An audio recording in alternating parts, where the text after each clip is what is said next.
thèse intitulée Tabagisme chez le personnel médical et paramédical dans les 3 CHU d'Abidjan. Tendance des comportements, connaissances et attitudes. Alors, M. Wakou, comme il est de coutume, vous avez 10 à 15 minutes pour résumer l'essentiel de ce travail. Vous avez la parole. Merci, cher frère. Monsieur le Président du jury, Madame et Messieurs les membres du jury, chers maîtres, notre étude comportant un support iconographique, nous vous prions de bien vouloir occuper les sièges qui vous sont réservés à ce effet. Tendance des comportements, connaissances et attitudes.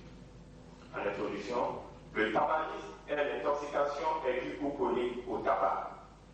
Le tabac, plante découverte il y a environ 500 ans par des explorateurs européens en Amérique du Sud, fut déporté en Europe, puis dans le monde entier pendant longtemps. Cette plante fut l'objet d'un regain d'intérêt, comme toute nouvelle découverte, surtout dans le domaine médical où cette plante était supposée avoir des vertus médicinales.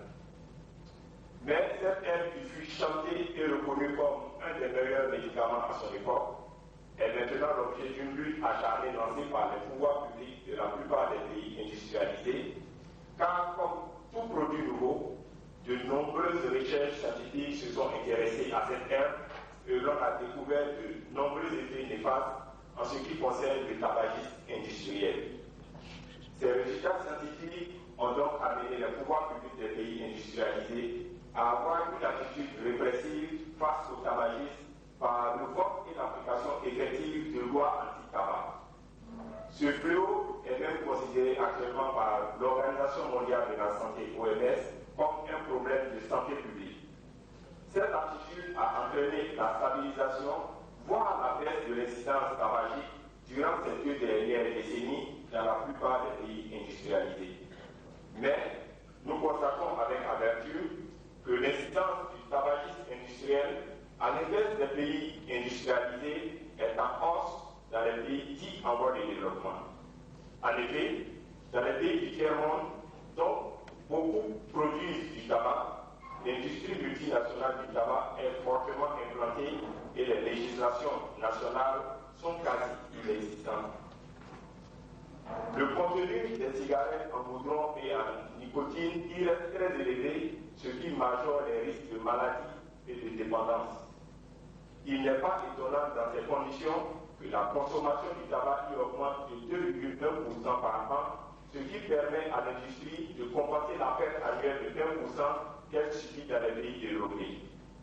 Si les médecins veulent éviter au tiers-monde de voir s'ajouter aux désastres dus aux maladies infectieuses et à la malnutrition ceux d'un tabagisme chronique, ils se doivent d'agir dès à présent au niveau politique pour tenter de limiter au maximum l'extension de l'habitude tabagique. Mais le paradoxe c'est ça lorsque le personnel médical et paramédical, qui est censé connaître les méfaits du tabagisme et à qui est confiée la prise en charge du tabagisme, s'adonne à ce fléau. Nous savons aussi que dans les pays en voie de développement, particulièrement en Côte d'Ivoire, il n'existe pas de centre anti-tabac. C'est pour toutes ces raisons que dans ce travail, nous nous fixons pour objectif général de contribuer à la lutte anti-tabac en Côte d'Ivoire. Les objectifs spécifiques sont de décrire le comportement du personnel médical et paramédical vis-à-vis du tabagisme, décrire l'attitude du personnel médical et paramédical vis-à-vis du tabagisme, préciser la connaissance du personnel médical et paramédical vis-à-vis du tabagisme. Méthodologie. Nous avons effectué une étude prospective sur une période de 7 mois allant d'août 1999 à février 2000. 366 sujets ont été recrutés dans le personnel des 3 centres hospitaliers universitaires CHU de Cocody, de Yopougon et de Treichville. Les sujets ont été sélectionnés selon les critères suivants. Il s'agit de sujets masculins ou féminins, faisant partie du personnel médical, c'est-à-dire médecins, pharmaciens, dentistes et internes, ou paramédical, c'est-à-dire infirmiers ou infirmières, sages-femmes et techniciens supérieurs de la santé. ont été exclus des sujets en congé au moment de notre passage dans leur service, les sujets affectés dans d'autres infrastructures sanitaires autres que les 3 CHU d'Abidjan, les sujets qui bénéficient d'une mise en disponibilité, les sujets qui ont opté pour le départ volontaire dans le privé, les sujets absents de leur poste de travail depuis quelques jours sans aucun motif et les sujets décédés. Pour chaque sujet, nous avons recueilli des informations sur le profil épidémiologique, c'est-à-dire l'âge, le genre, la fonction, la nationalité, le groupe ethnique, le lieu de résidence, la situation matrimoniale et la situation tabagique, les caractéristiques du terrain chez les fumeurs, c'est-à-dire la qualité du tabac, la quantité du tabac, les motivations, la dépendance et l'accoutumance et la perception du risque pour la santé. Pour la rédaction de ce rapport, nous avons utilisé le logiciel de traitement des textes Word 97 pour la saisie des fiches d'enquête et des tableaux, un logiciel développé sous Force Pro 2.5 pour les graphiques Excel 97 et pour les résultats statistiques, le logiciel EpiInfo qui nous a permis de faire des calculs de façon automatique. Pour l'analyse statistique, nous avons utilisé le test de Q2 avec le seuil de signification fixé à B égale à 0,05. Résultats et commentaires. Les caractéristiques générales de la population étudiée. La répartition des sujets interrogés selon le sexe révèle une prédominance masculine avec un sexe ratio égal à 1,5. La répartition des sujets par tranche d'âge montre que les 7,32% appartiennent à la tranche d'âge comprise entre 33 ans et 37 ans. La répartition des sujets selon la fonction indique que la majorité est constituée d'infirmiers ou infirmières dans une proportion de 43,17%. 48,09% de l'ensemble des sujets interrogés n'avaient pas le tabagisme à leur programme d'enseignement. 49,49% des médecins n'avaient pas le tabagisme à leur programme d'enseignement. 83,33% des dentistes n'avaient pas le tabagisme à leur programme d'enseignement. 50% des pharmaciens n'avaient pas le tabagisme à leur programme d'enseignement. 41,14% des infirmiers et infirmières n'avaient pas le tabagisme à leur programme d'enseignement. 60% des sages-femmes n'avaient pas le tabagisme à leur programme d'enseignement. Et 66,67% des techniciens supérieurs de la santé n'avaient pas le tabagisme à leur programme d'enseignement. Les caractéristiques du terrain tabagique. La répartition de tous les sujets interrogés selon la situation tabagique nous révèle que la majorité est non-fumeur dans une proportion de 87,16%. Mais ici, nous allons nous intéresser aux fumeurs et aux fumeurs passifs, car statistiquement, ils représentent le même risque. Chez les fumeurs, la répartition selon la fonction nous révèle 42,42% de fumeurs chez les médecins et 42,42% chez les infirmiers. Cette égalité de proportion chez les médecins et la population la plus importante de notre échantillon montre l'importance de ce fléau chez le personnel médical. Chez les fumeurs passifs, la répartition selon la fonction nous révèle 30,17% chez les médecins et 30,17% chez les infirmiers et infirmières. Ici aussi, nous voyons que le risque est le même chez les médecins que chez les infirmiers, montrant ainsi l'importance du risque de ce fléau chez le personnel médical. L'étude analytique. L'étude analytique des résultats nous montre que le risque d'être fumeur est le même, quelle que soit la catégorie professionnelle. Le fait d'avoir reçu une formation médicale et paramédicale avant ou après le début du tabagisme n'a pas d'effet sur l'état tabagique. L'enseignement sur le tabagisme est un du risque de la santé. 55,19% pas systématiquement la notion du tabagisme chez le patient. 53,54% des médecins ne recherchent pas systématiquement la notion du tabagisme chez leurs patients. 66,67% des dentistes ne recherchent pas systématiquement la notion de tabagisme chez leurs patients. 70% des sages-femmes ne recherchent pas systématiquement la notion de tabagisme chez leurs patients. Que ce soit chez les fumeurs passifs ou les non-fumeurs, tous les sujets interrogés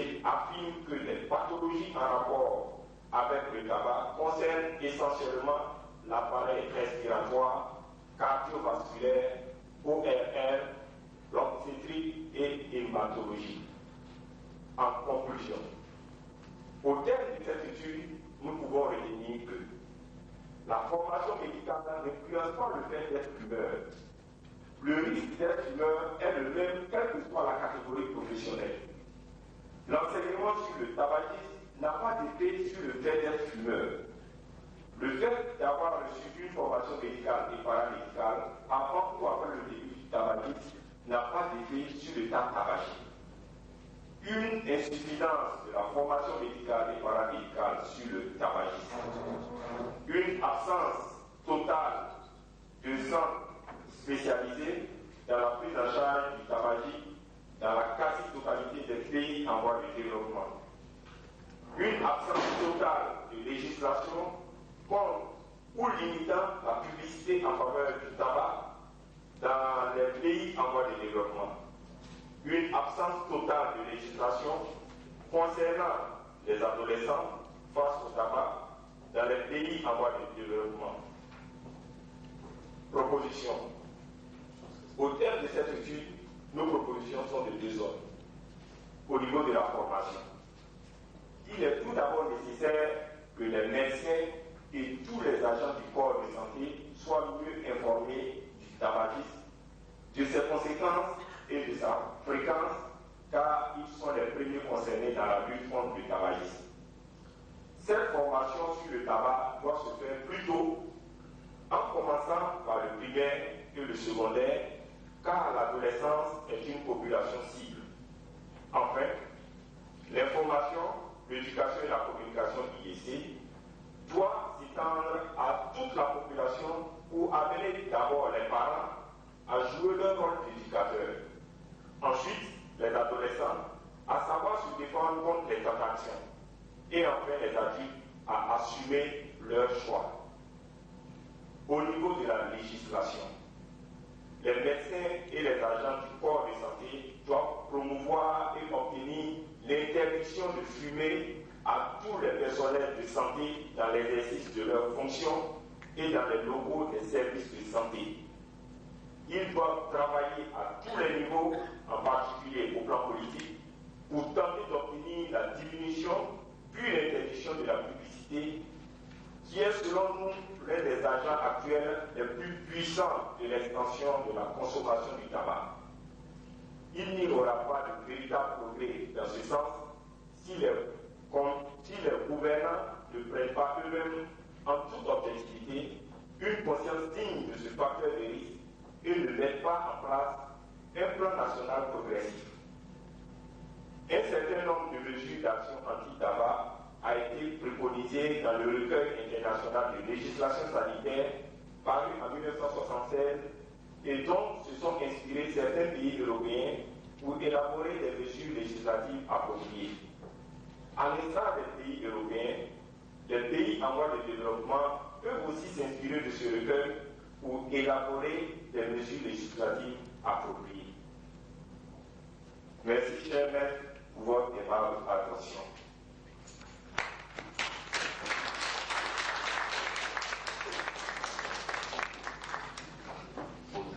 Bien illustré et surtout. À présent, vous allez vous soumettre au jugement des membres de ce jury, à commencer à l'extrême gauche par le professeur Aka Dengui Kwasi Manga. Le professeur Aka Dengui est professeur de pneumophysiologie. Elle est le chef de service du PPH de CHU de Cocody. Elle est présidente de la Société ivoirienne de pneumologie et présidente de la Société ouest-africaine de pneumologie de langue française. Voilà. Donc c'est une femme parmi nous qui représente suffisamment les femmes. Et comme on dit, les femmes dans la santé font de la prouesse. Donc je passe la parole au professeur Dengui.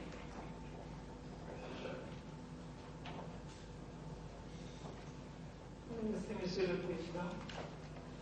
Je voudrais tout d'abord remercier notre avoir associé à ce jury de thèse, c'est de notre maître à tous, le professeur Sangaré Amatou.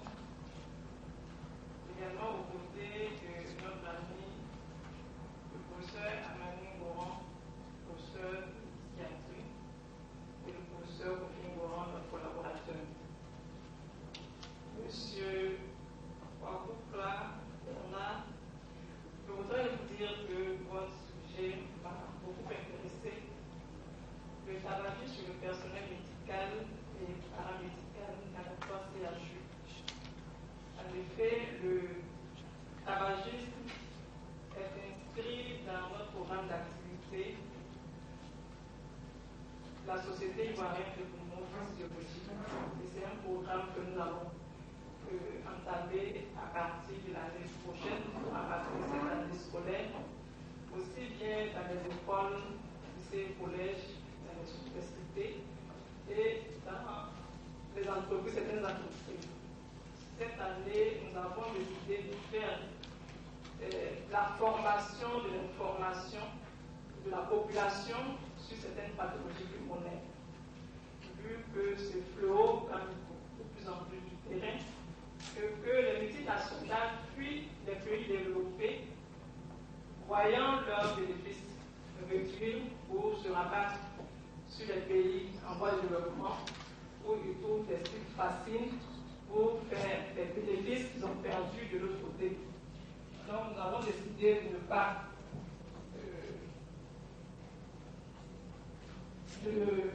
pas regarder faire et d'entreprendre une formation de la population.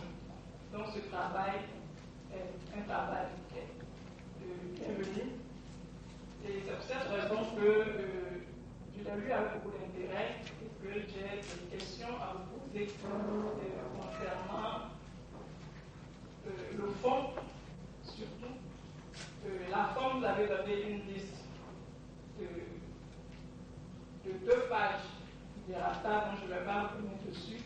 Je vais plutôt vous poser des questions sur, faire des remarques et vous poser des questions, surtout pour la compréhension de votre travail. Ainsi, nous allons prendre la page 78.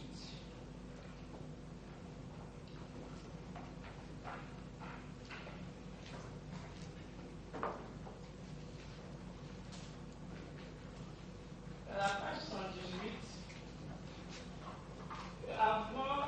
à la fin du premier paragraphe, avant du deuxième paragraphe, vous avez écrit dans la période d'études 434 enquêtes, sur 437 enquêtes, 366 ont pu être exploitées conformément à nos critères d'éligibilité, soit qu'il aurait fallu mettre le pourcentage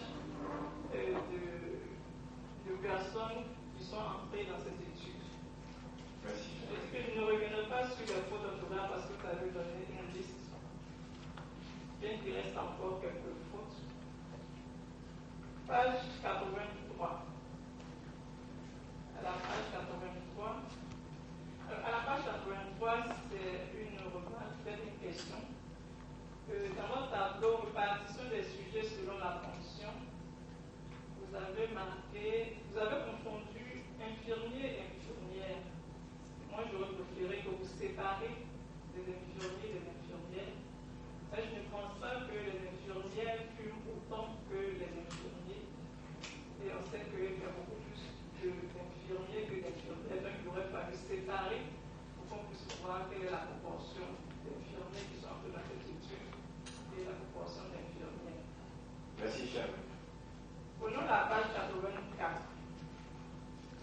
À la page 84, je n'ai pas tellement bien compris parce que vous avez fait cette répartition des sujets selon le groupe ethnique. Je me suis demandé, est-ce que ça apporte quelque chose à cette étude, de savoir que les Afghans, il y a beaucoup plus d'Afghans que le groupe voltaïque, mais qu'il y a beaucoup plus de personnes du groupe mondial que du groupe. Est-ce que ça apporte quelque chose à un intérêt dans cette étude? Merci, cher maître. En effet, nous sommes intéressés au groupe ethnique dans un souci épidémiologique. Ce travail étant un prémisse, nous sommes dit que ce travail peut être utilisé pour d'autres études. Ici, en effet, c'est la fonction qui nous intéresse au prime abord. Mais nous avons voulu traiter l'épidémiologie dans son ensemble en nous intéressant aux groupes techniques. Je vous remercie pour votre réponse, mais je pense qu'il y avait des paramètres beaucoup plus intéressants à étudier que pour le groupe technique, mais c'est un choix que vous avez fait. Page 85 et page 86. Voilà, page 85-86, c'est plutôt deux remarques que je voudrais faire et puis faire quelques commentaires. Vous avez fait la répartition des sujets selon le lieu de résidence.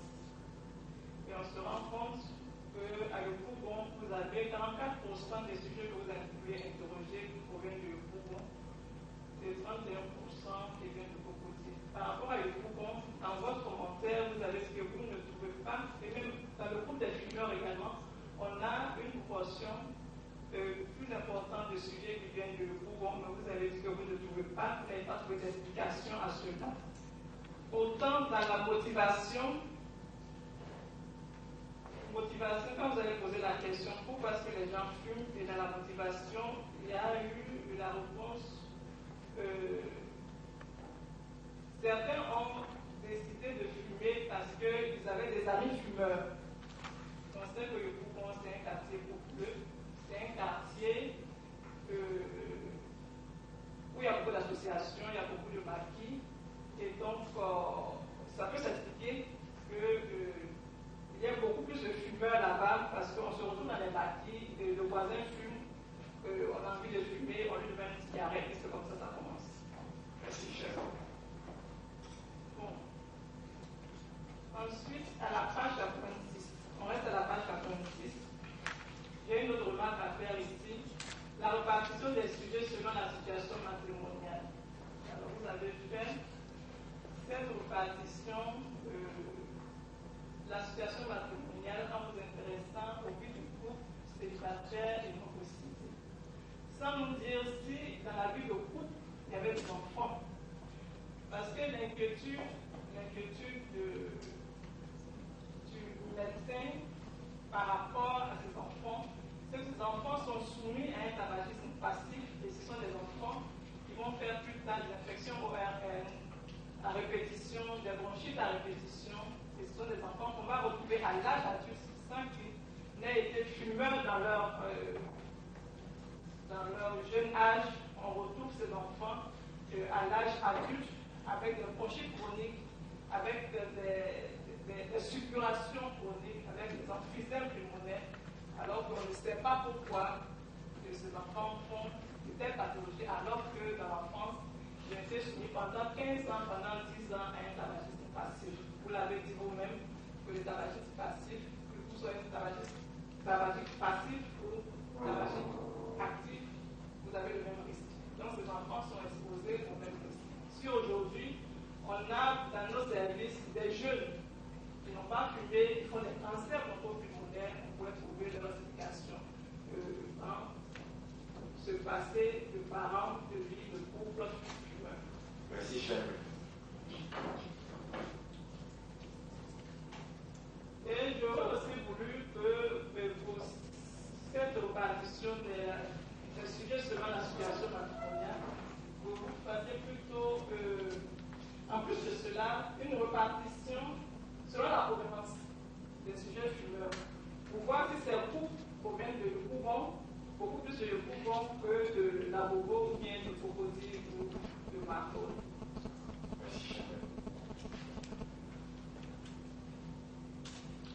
Page 88. Alors, la page 88,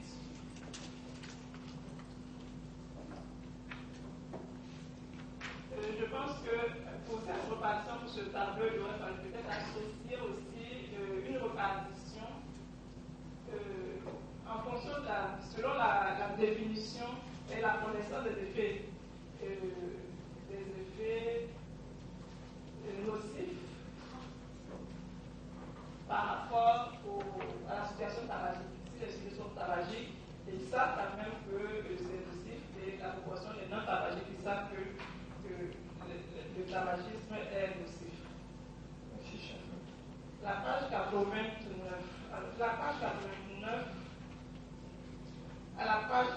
114. Pareil pour la page 101 à la page 108.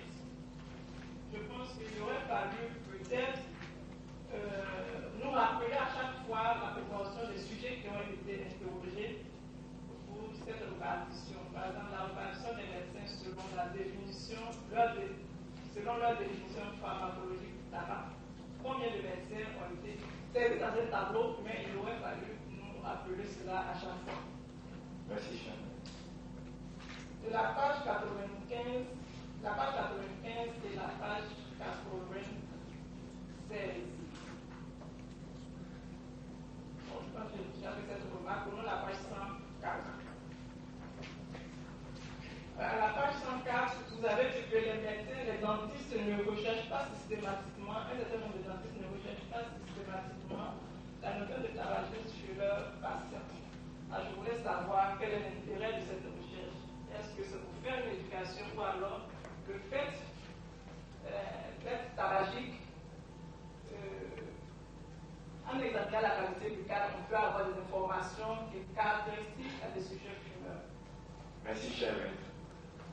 En effet, la qualité buccale faisant partie de l'aspect ORR est le premier en contact avec la fumée du tabac et est un facteur favorisant des pathologies buccales. Le dentiste qui ne recherche pas systématiquement, nous pensons qu'il passe à côté de plusieurs pathologies. Parce que lors de notre stage en stomato, on nous a dit, par exemple, chez un diabétique, que l'état de la bouche et de la cavité buccale était à la base de la prévention de plusieurs infections. Et nous pensons que ça doit être une hantise pour chaque dentiste, surtout qu'il n'a seulement que la bouche. Il faut aller en profondeur. Je vous remercie pour votre réponse. Prenons maintenant la page, j'ai les mêmes remarques à faire, la page 109 à la page 116. La page 109 à la page 116. Vous avez marqué, c'est le tableau concernant l'évaluation des connaissances, et vous avez marqué évaluation des sages-femmes selon les relations. C'est l'évaluation de la connaissance. À chaque fois, il faut marquer. C'est la connaissance sur le tabagisme que vous évaluez et non, vous n'évaluez pas la profession de médecin ou de pharmacien ou de dentiste. Merci, cher maître. On a la page 119.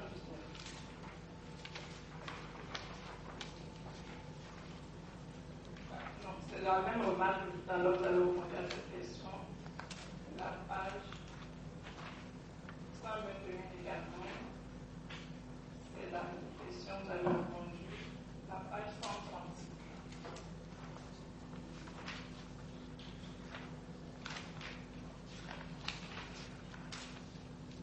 Oui, la page 134, la même remarque. L'évaluation des connaissances, mais c'est marqué l'évaluation des fumeurs sur la connaissance en page.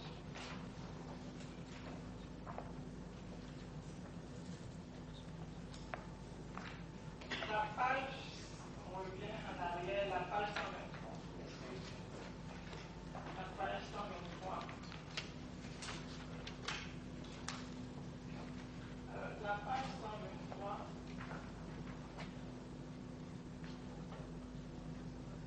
À la page 123, vous avez donné la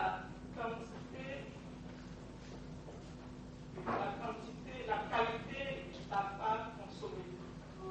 J'aurais bien voulu que, associé à cela, à ce tableau, vous aurez peut-être fait la qualité en fonction de la profession. Merci, cher. Si les médecins, si ce sont les médecins qui fument des cigares, il n'y en a pas beaucoup. Si ce sont les médecins qui fument des cigares, ou bien si ce sont les médecins qui fument des cigarettes, c'est les infirmiers qui fument beaucoup plus des cigares que les autres. Il y a une différence. Quand on fume la cigarette, c'est une différence quand on fume les cigares. C'est une différence approchée. Donc, vous pourrez parler de cette différence. Parce que ce sont les résultats que nous allons utiliser pour faire de la formation. Donc, quand nous allons nous adresser aux médecins, il faut qu'ils sachent que ce sont ceux qui fument plus de cigarettes que les autres. Donc, c'est quand même une information importante pour nous donner. Merci, cher.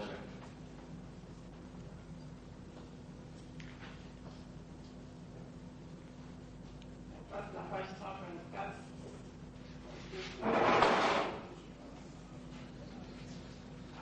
Nous avons un peu plus loin la page 178.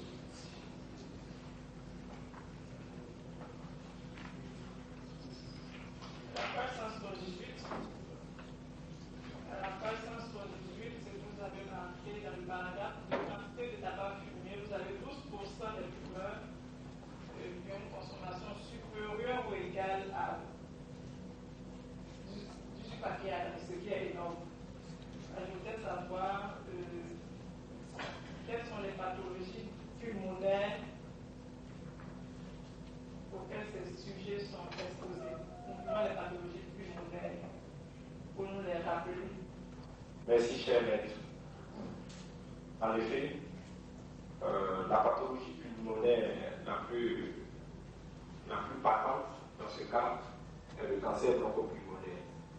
Car à l'époque, on disait qu'à 25 paquets années, on pouvait affirmer scientifiquement que le rapport cancer bronchopulmonaire et le tabagisme était significatif. De nos jours, on s'est rendu qu'à partir de 18 paquets années, on peut affirmer scientifiquement que ce rapport est significatif. Donc, quelqu'un qui fume 18 paquets années, rappelons que le paquet année est une unité. Il y a 18 paquets années, cette personne, on peut affirmer à cette personne qu'elle aura le cancer bronchopulmonaire. Ou bien si on trouve le cancer bronchopulmonaire chez cette personne par une biopsie, on peut affirmer que ce cancer est dû à son tabagisme. Alors qu'au-dessous de ce 18 paquets années, on sait que le tabagisme, dans ce cas-là, n'est qu'un facteur favorisant.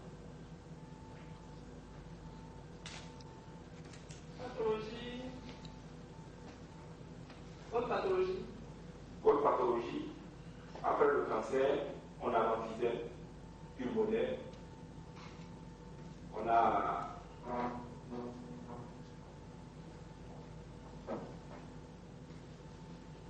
La bronchite chronique.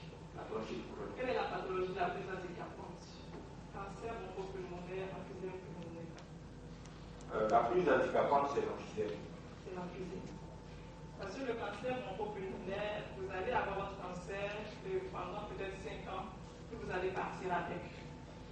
L'emphysème pulmonaire, vous allez rester encore plus longtemps parce que c'est une pathologie qui tue à petit feu. Traînez 10 ans, 15 ans, voire même 20 ans avec votre emphysème pulmonaire, vous devenez à la longue un handicapé respiratoire, vous perdez votre autonomie et vous dépendez de votre entourage.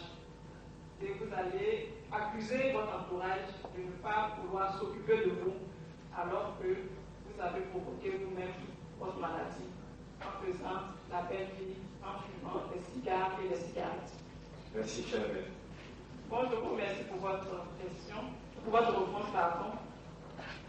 Je voudrais vous faire une remarque concernant, bien que vous ayez dit que l'enseignement sur le tabagisme n'a aucun effet sur le fait de fumer ou ne pas fumer, mais j'aurais bien voulu voir figurer dans ce document l'ancienneté professionnelle des sujets que vous avez interrogés, pour qu'on puisse voir si les jeunes médecins aussi disent qu'ils n'ont pas eu l'enseignement sur le tabagisme dans leur cursus universitaire, parce que depuis plus de 5 ans, cet enseignement est fait aussi bien par le service, le département de médecine sociale que le département de pneumologie, mais nous avons arrêté pour ne pas faire l'usage de ces cours.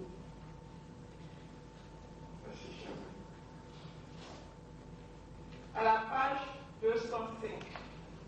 Alors, à la page 205, vous avez parlé de contrôle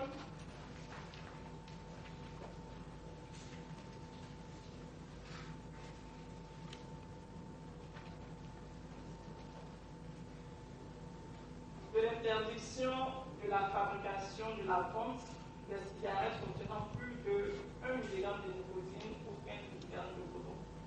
Alors, je me demande comment nos pays sous-développés faire pour contrôler cette teneur en nicotine ou en coton. Ailleurs, on peut le faire, mais ici, est-ce que nous pouvons faire un contrôle de la teneur de ces deux produits toxiques contre le tabac fumé de cigarette? Merci, cher maître. Ailleurs, c'est-à-dire dans les pays industrialisés, on oblige le producteur de tabac de mentionner les dosages en nicotine et en coton sur le papier. Mais ici, ce que nous voyons, il n'y a aucune législation pour le moment qui oblige le producteur à mentionner la teneur en coton ni en nicotine. Nous venons juste d'avoir l'obligation de dire l'abus est dangereux. C'est seulement ce que nous avons pour le moment à Côte d'Ivoire.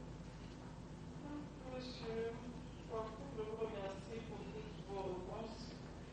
Je vous remercie encore de m'avoir associé à ce sujet de thèse. Et je vous félicite de pouvoir aussi accepter de faire ce travail. Et vous avez vu vous-même l'effort que vous avez fourni pour réaliser ce travail. Alors que je pense que le directeur de thèse, en vous donnant ce sujet, à partir ça va être facile parce que vous allez vous adresser à des médecins, à des parents médicaux, mais ça a été le travail le plus difficile. Vous avez vu vous-même, vous constatez vous-même, vous avez fait votre expérience. Il est difficile de faire une enquête sur les intellectuels et encore de surface sur le personnel de santé. Parce qu'ils savent que c'est mauvais et au fond, et quand on vient les interroger, c'est difficile de vous avouer qu'effectivement, je fais ceci, je fais cela. Et je suis entièrement d'accord avec les propositions que vous avez faites. Je pense que ce sont des propositions très pertinentes. Nous allons en tenir compte dans notre programme d'activité. Et je voudrais vous dire que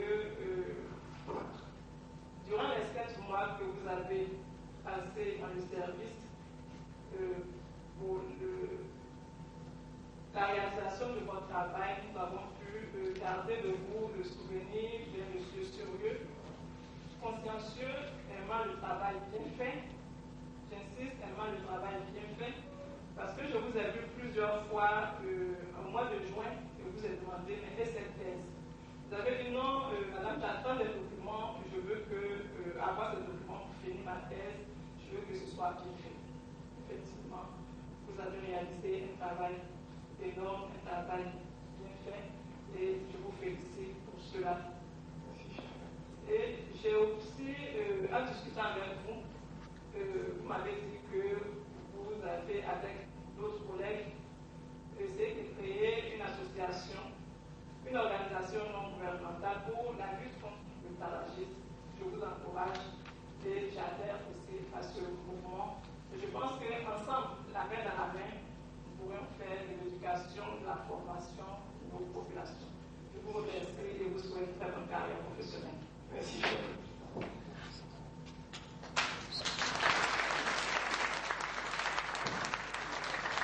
Merci beaucoup à l'Académie pour cette argumentation solide et je pense que je crois que toutes ces remarques qui sont faites pour les prendre en compte. Il s'agit de remarques de spécialistes pour que le document définitif que je vais présenter soit un document de qualité. Merci, cher.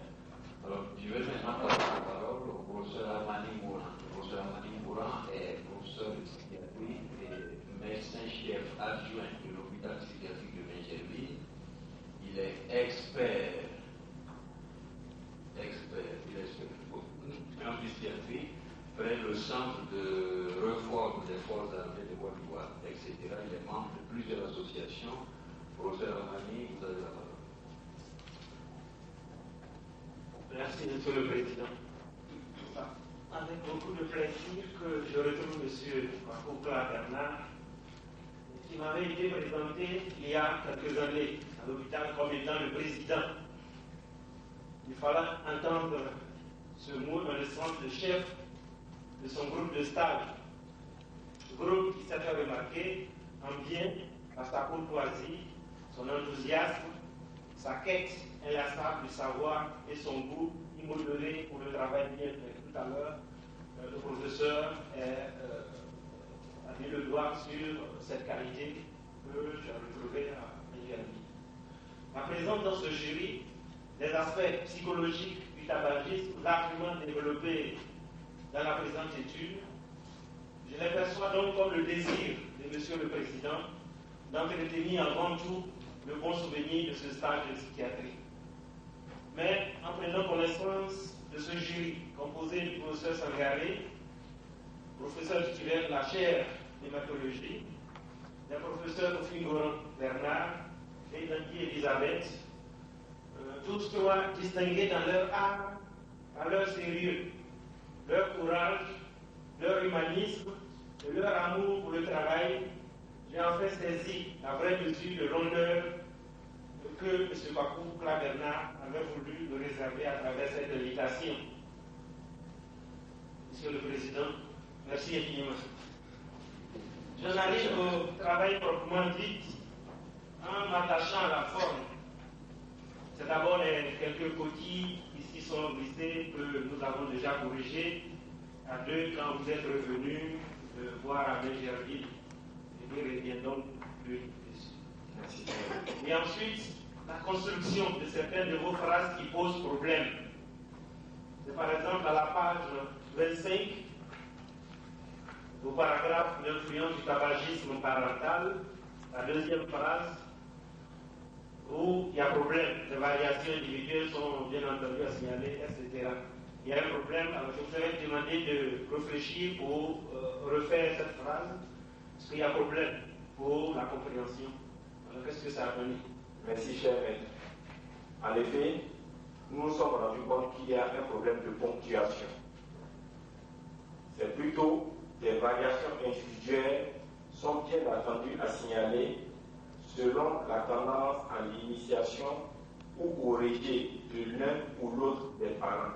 Point. Si des parents, et ça a sauté, oui, il faut ajouter, si des parents qui fument interdisent à l'enfant de fumer, le risque est grand que ce dernier devienne consommateur régulier du tabac et que le phénomène s'inverse si les parents ne fument pas ou ne fument plus. C'est ou ne fument plus. Ça paraît plus compréhensible. À la page 31, au paragraphe aspect neuropharmacologique du tabagisme, la première phrase tient sur 12 lignes. C'est beaucoup trop. Je vous avais demandé de l'arranger pour que le contenu soit plus compréhensible. Alors là aussi, qu'est-ce que ça a donné? Parce que je phrase sur 12 lignes. Après, on peut faire le fil de l'idée que vous voulez faire passer. Merci, cher maître. En effet, nous avons repris tout le paragraphe en disant, en supprimant, s'il paraît certain, et on a commencé directement par un facteur pharmacologique intervient dans la dépendance tabagique. Point. Et on est allé directement par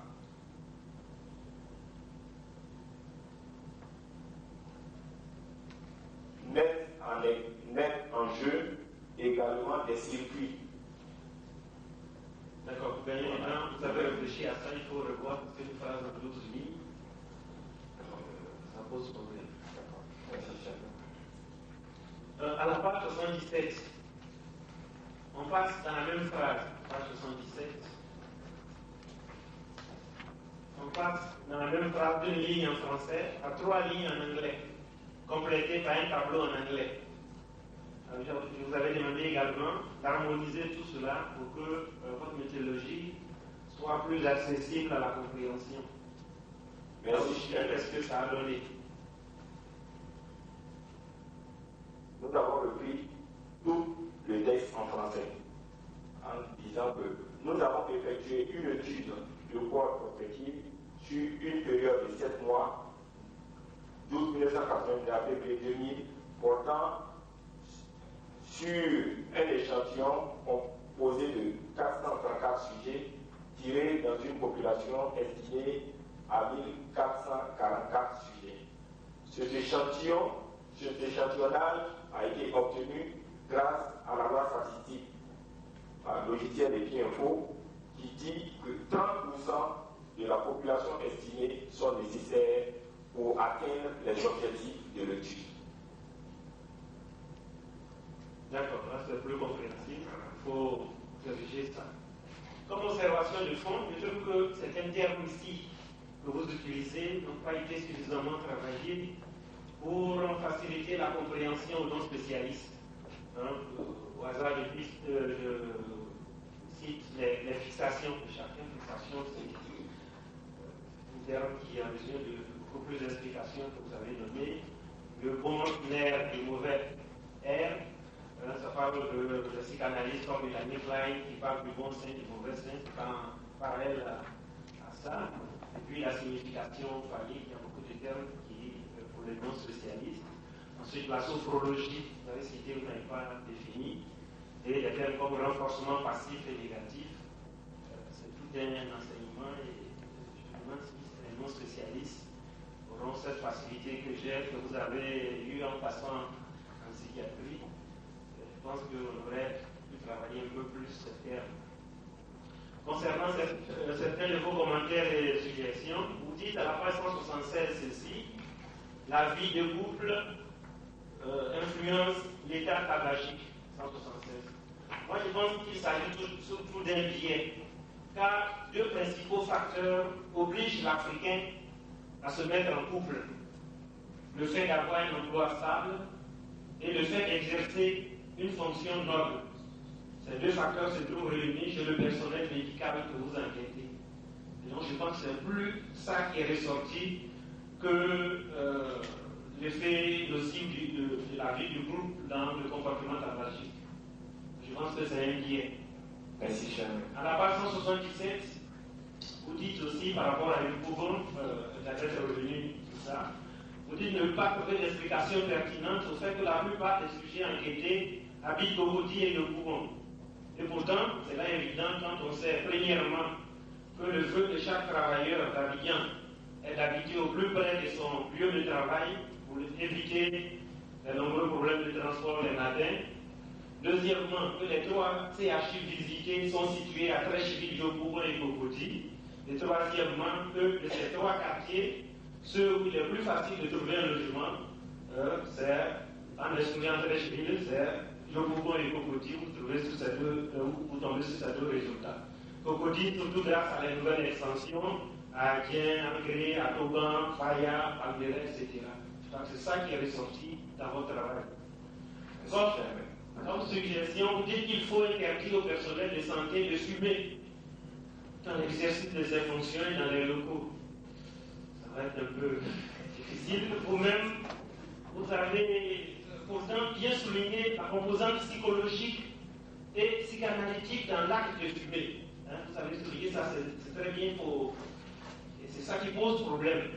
Parce que qu'allez-vous faire de ceux qui fument au cours des gardes pour éviter de dormir, qui fument pour surmonter la fatigue, qui fument pour surmonter la fatigue et le stress des urgences.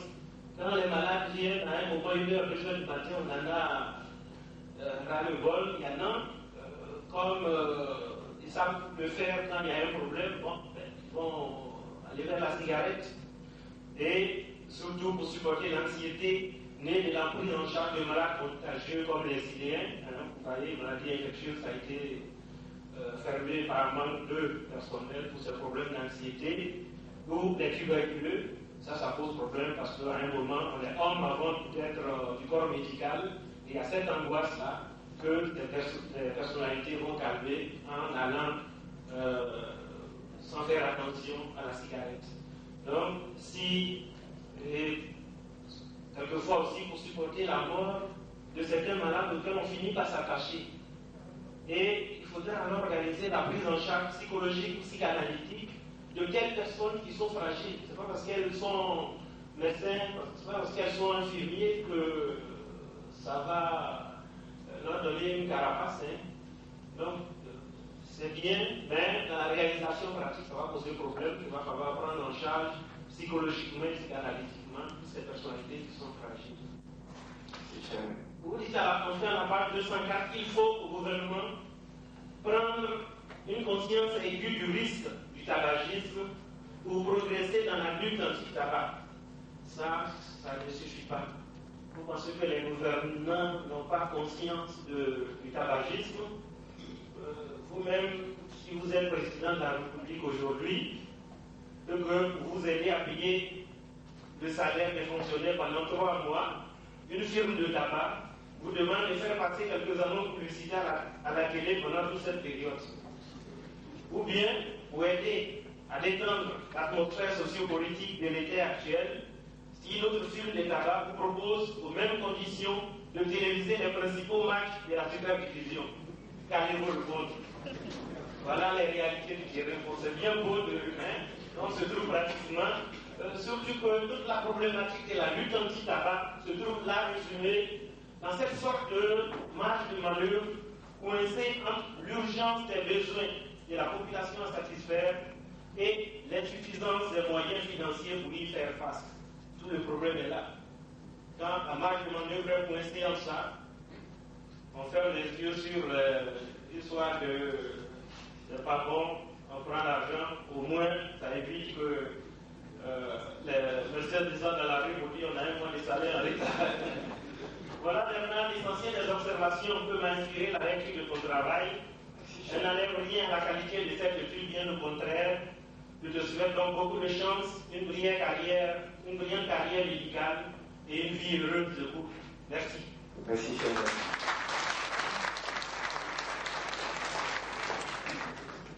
Alors merci, Germanie. Je pense que ça c'est la note du spécialiste de psychiatrie. Il faut ajouter à ce travail et à la fin on finira par avoir une thèse de très haute qualité. Alors, maintenant, je vais passer la parole au membre du jury que tu dois craindre le moins, tout simplement parce que c'est lui qui a donné ce sujet, c'est lui qui a dirigé ce sujet de main de maître. Alors il s'agit de ton directeur de thèse. Et c'est le professeur Kofi Mourant Bernard. Le professeur Kofi Mourant Bernard est professeur de pneumologie. Il est l'adjoint du chef de service de pneumologie du CHU Cocody. Il est membre de plusieurs sociétés et surtout, je pense que j'aurais à parler de lui, il est très actif et c'est l'un de nos professeurs qui fait faire le maximum de thèses. Professeur Kofi, vous avez la parole. Merci, Monsieur le Président. Je voudrais, comme vous l'avez annoncé tout à l'heure, je serai très bref, parce que je ne peux pas être arbitre, puis juge, arbitre, puis, comment dire, joueur. Je voudrais commencer d'abord par des mots de remerciement. Tout spécialement, je voudrais remercier le professeur Sangaré, notre maître à tous, notre aîné, qui, bien qu'il soit dans une spécialité qui soit assez distante de celle que nous exerçons, le professeur Sangaré est hématologue, hématologiste. C'est les deux, par rapport. Voilà. Mais c'est notre aîné, comme je l'ai souligné tout à l'heure, et qui nous a toujours prodigué les conseils, qui nous a encadrés depuis l'internat jusqu'à ce que nous ayons réussi notre récent concours. Je voudrais également remercier par droit de l'Est également le professeur Mali, qui également est très éloigné de la pathologie respiratoire, mais qui nous a fait toujours l'amitié d'être présent lorsque nous avons eu à solliciter ses conseils et surtout de son enseignement, parce qu'il traite un domaine qui est très particulier, qui est très important, qui est la psychiatrie, et surtout qu'il a ajouté à cette formation initiale une note d'anthropologie. Le professeur Mali, je voulais le souligner, c'est mon aîné, mais également, je voudrais souligner que nous sommes homo. Je peux me permettre. Et en fait, je voulais remercier le professeur Kennedy, qui est mon chef de service, C'est celle-là même qui m'a encadré de tout temps. Et si aujourd'hui je suis devenu professeur, c'est en premier lieu grâce à elle, parce que c'est elle-même qui a utilisé cette nuit. C'est les périodes qui vont de midi à 14 h pour m'encadrer dans la préparation de cet examen. En deuxième lieu, je voudrais revenir un peu sur les motivations qui nous ont entraînés à donner un peu ce sujet, comme le professeur Aka, qui est non seulement mon chef de service, mais qui est la présidente de la Société de pneumologie, de la Société ivoirienne de pneumologie et la Société ouest-africaine de pneumologie. Donc, dans ces cadres scientifiques, nous avons établi un certain nombre de priorités, dont le tabagisme. Et donc, dans un premier temps, notre objectif, c'était de réaliser des évaluations pour pouvoir avoir des statistiques au niveau national. C'est ainsi que nous avons précédemment réalisé des études qui ont concerné les patients que nous voyons en hospitalisation ou en consultation. Ensuite, nous avons interrogé également les étudiants en médecine, ceux qui venaient d'y entrer nouvellement. Nous avons également entrepris des études qui ont concerné les élèves du primaire et les collégiens. Et enfin, cette étude qui s'est intéressée à ce label qui occupe le maillot essentiel dans l'élaboration de la lutte contre le tabac, à savoir les médecins, donc nous-mêmes, pour lesquels nous avons donc pris l'engagement d'entreprendre cette évaluation. Alors, en troisième lieu, M. Plat, vous avez répondu avec brio à un certain nombre de questions et surtout de construction, de contribution constructive de la part des aînés, du professeur Amani.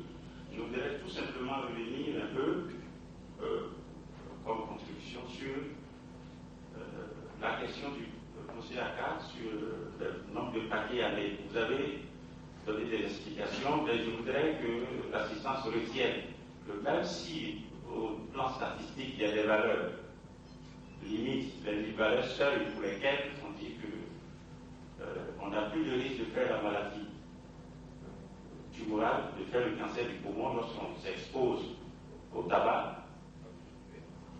Il faut retenir aussi, et c'est cela que je voudrais un peu vous poser, en fait pas vous poser, relever un peu la première note qui concerne un peu la législative chez nous, lorsqu'on dit que l'abus du tabac est dangereux.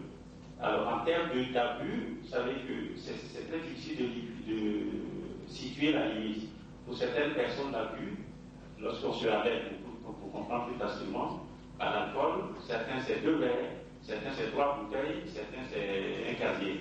Alors lorsque on se dit que l'abus, on met juste sur un paquet de cigarettes que l'abus du tabac est dangereux, c'est peut-être un premier pas, mais ça peut être aussi dangereux puisque le relais, c'est que le fumeur vous dira, ah oui, moi je n'abuse pas de sucre, par exemple, qu'à un paquet de cigarettes par jour. Alors c'est dans le même sens, bien qu'il y ait des valeurs